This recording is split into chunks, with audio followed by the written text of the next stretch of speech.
안녕하세요. 대치동 빅마우스입니다. 이번 영상에서는 올해 수능 정시 반영 비율을 토대로 해서 인문계 상위권 친구들에게 좀 더 자세한 정보를 제공하는 영상입니다. 뭐 상위권뿐만 아니고 중하위권 친구들이 들어도 도움이 될 만한 내용이니까 함께 해주십시오.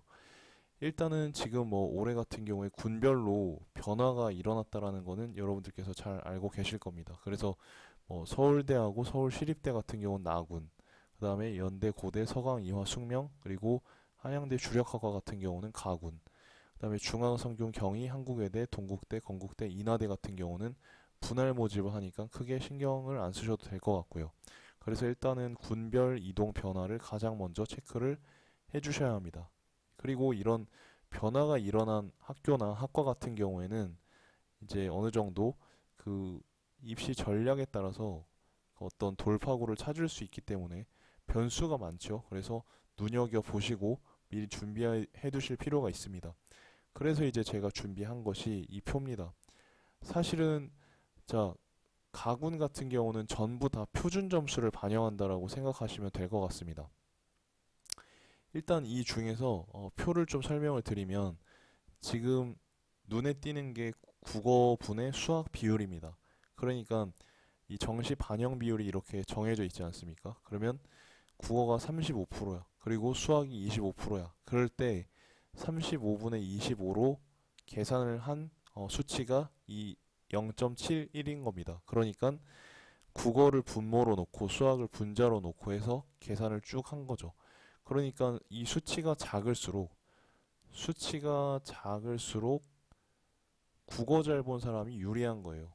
국어 점수가 높은 것이고 국어 반영 비율이 높은 것이고 이 비율의 수치가 높을수록 뭡니까? 수학이 분모 값이니까 수학을 잘 본 사람이 유리하게 되겠죠. 이걸 배열을 한 겁니다. 그래서 맨 위에 있는 학교 같은 경우에는 국어를 잘 본 사람이 유리한 거고 맨 밑에 있는 학교 같은 경우는 수학을 잘 본 사람이 유리한 겁니다. 그리고 이 중간은 위에서 밑으로 내려갈수록 점점 수학을 잘 본 사람이 유리한 것을 나타내는 표입니다. 그래서 지금 경희대 같은 경우에는 경희대 숙명여대 같은 경우에는 국어의 비중이 35%고 국어분의 수학 비율이 0.71로 제일 낮기 때문에 국어를 잘 본 친구들 같은 경우에는 유념을 해두실 필요가 있고요. 그리고 지금 올해 같은 경우에는 교차 지원이 유리하다라는 거 다들 알고 계시죠? 그래서 이과 친구들이 문과로 교차 지원하는 경우가 굉장히 좀 유리하니까 이과 친구들 중에서 뭔가 점수가 좀 안 나왔다 하는 친구들은 교차 지원을 고려해 보시면 좋을 것 같습니다. 그리고 이제 또 한 가지는 올해 같은 경우에는 지정 과목이 대부분 철폐되고 있는 흐름이라서 아무래도 이제 교차 지원하기가 더 좋다고 볼 수 있습니다. 그리고 한 가지 더 특징적인 점은 지금 영어 1, 2등급 등급 차이를 우리가 살펴볼 수가 있는데요.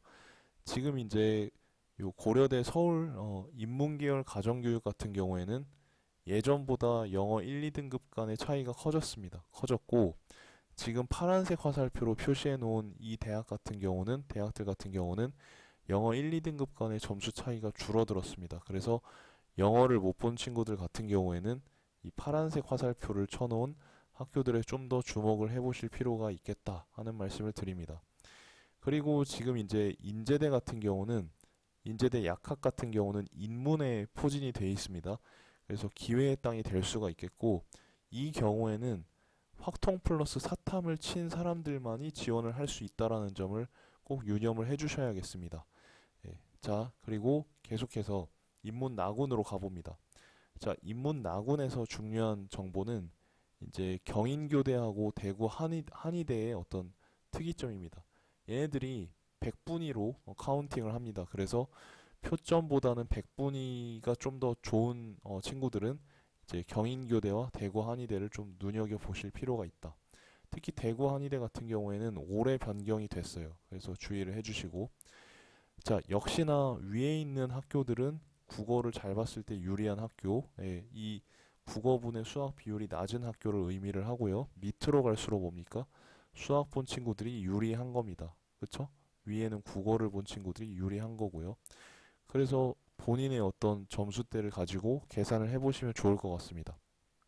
그리고 지금 녹색 형광펜으로 표시해 놓은 이 학교 경희대, 한양대 서울, 한양대 서울 상경 이 어떤 세 가지는 교차 지원이 가능합니다. 기본적으로 인문 낙원에 포진되어 있지만 교차 지원이 가능하니까 혹시나 이 어떤 대학에 관심이 있는 이과 친구들은 유념해서 봐주시면 좋을 것 같습니다. 그리고 지금 이제 특이하게 교대 관심 갖고 계신 친구들이 있죠. 교대 관심 갖고 계신 친구들 집중해 보시면 특이한 점이 경인교대 같은 경우는 수학에 가산점을 줍니다. 수학에 가산점을 주고 있습니다. 특히 미적이랑 기하를 선택한 친구들은 플러스 3%의 가산점을 부여하고 있습니다. 인문 나군인데도 불구하고 미적 기하 선택자들에게 이 어떤 퍼센테이지를 가산점으로 제공하고 있고, 서울교대 같은 경우는 뭡니까? 과탐 쪽에 가산점을 주고 있습니다. 그리고 작년에 서울교대 같은 경우는 수학 가산점을 줬었는데 올해는 폐지됐다라는 점을 유념해 두시면 좋을 것 같고, 참고로 경인교대 같은 경우는 100분위로 카운팅을 하지만 서울교대는 표점으로 카운팅을 한다라는 점도 챙겨두시면 좋을 것 같습니다. 그리고 이건 다 알고 계시겠지만 지금 올해 같은 경우는 제2외국어하고 한문이 사탐으로 대체가 안 됩니다. 예, 요거 챙겨두시면 좋을 것 같고, 어쨌든 지금 경인교대랑 서울교대 같은 경우에 이과 과목에 가산점을 부여함으로써 지금 이과 쪽에 친구들을 좀 포섭하려는 그런 어떤 시도를 하고 있는 것 같습니다. 그래서 이런 것들을 이과 친구들도 좀 활용을 해보실 수가 있겠죠. 네, 이 영상을 문과 친구들이 싫어할 것 같은데 어쨌든 이제 정보를 좀 제공한다는 측면에서 말씀을 드립니다. 그리고 이제 지금 대구 한의대하고 동의대 한의대 같은 경우에도 인문 전형이 있습니다. 이 두 가지 학교들은 뭐냐면 모두 다 확통을 보셔야 돼요. 확통을 보셔야 됩니다. 확통이 지정 과목으로 되어 있으니까 이과 친구들은 지원할 수가 없고, 다만 이제 탐구 같은 경우는 모두 오케이라고 합니다. 챙겨 두시고, 그 다음에 원광대, 치의회, 한의회 같은 경우는 지정 과목이 별도로 없습니다. 그래서 이과 친구들도 넘어올 수가 있다라는 점을 챙겨 두시면 좋을 것 같습니다. 자, 그 다음에 끝으로 인문 다군을 보시게 되면은 지금 이제 특이한 게 아주대입니다. 제일 특이한 게 아주대인데, 아주대 같은 경우에 지금 인문대하고 사회과학대 같은 경우는 지금 국어분의 수학 비율이 굉장히 낮죠. 그래서 국어를 잘 본 친구들이 유리한 반면에 지금 아주대 경영대하고 간호인문, 특이하게 경영대는 원래 문과로 사회과학 쪽으로 분류되는 과인데도 불구하고 경영대 같은 경우는 국어분의 수학 비율이 1.60으로 지금 수학을 잘 봐야지만 아주 유리한 그런 어떤 상황입니다. 그러니까 같은 학교인데 극과 극입니다. 극과 극. 그래서 여러분들께서 요 점을 좀 주의를 하셔야 할 것 같고, 그 다음에 아주대하고 인하대 같은 경우에는 표점으로 들어갑니다. 표점. 근데 이제 그냥 일반적인 표준 점수가 아니고 만점자 기준의 표점으로 들어간다라는 점. 그래서 이건 또 시기 있고 환산이 되거든요. 그래서 이런 부분들은 나중에 체크를 해보셔야 할 것 같습니다. 그리고 지금 이제 중앙대하고 한국외대 서울 같은 경우는 영어 1, 2등급 간의 차이가 이제 줄어들었습니다. 줄어들었습니다. 원래는 이제 동국대 서울 같은 경우가 영어 1, 2등급 간의 차이가 제일 적었습니다. 그래서 영어를 좀 못 본 친구들은 동국대를 고려할 만했는데 선택의 폭이 좁았죠. 근데 올해 같은 경우는 중앙대하고 외대에서도 영어 1등, 1, 2등급 간의 차이가 2점으로 줄어들었기 때문에 영어를 잘 못 본 친구들은 동국대뿐만 아니라 중앙대와 한국외대까지도 좀 선택권에 넣으실 수가 있을 것 같습니다. 그리고 지금 동국대 한의의 유형 2의 경우에는 지정 과목이 없습니다. 지정 과목이 없어서 교차 지원이 가능하고요. 그 다음에 아주대 같은 경우도 탐구 영역에 지정 과목이 없다라는 점 다시 한번 강조를 드립니다. 그래서 여러분들께서 12월 10일 날 점수 나오기 전에 이런 환산 점수와 반영 비율을 눈에 익혀두시고 기본적인 전략을 짜 두셔야 이제 성적표가 나왔을 때 남들보다 빠르게 대처를 하실 수 있습니다. 그래서 이런 점들 정리를 잘 해주시면 좋겠고, 다음 영상에서는 또 그 자연 계열 상위권에 대한 분석으로 다시 돌아오겠습니다. 감사합니다.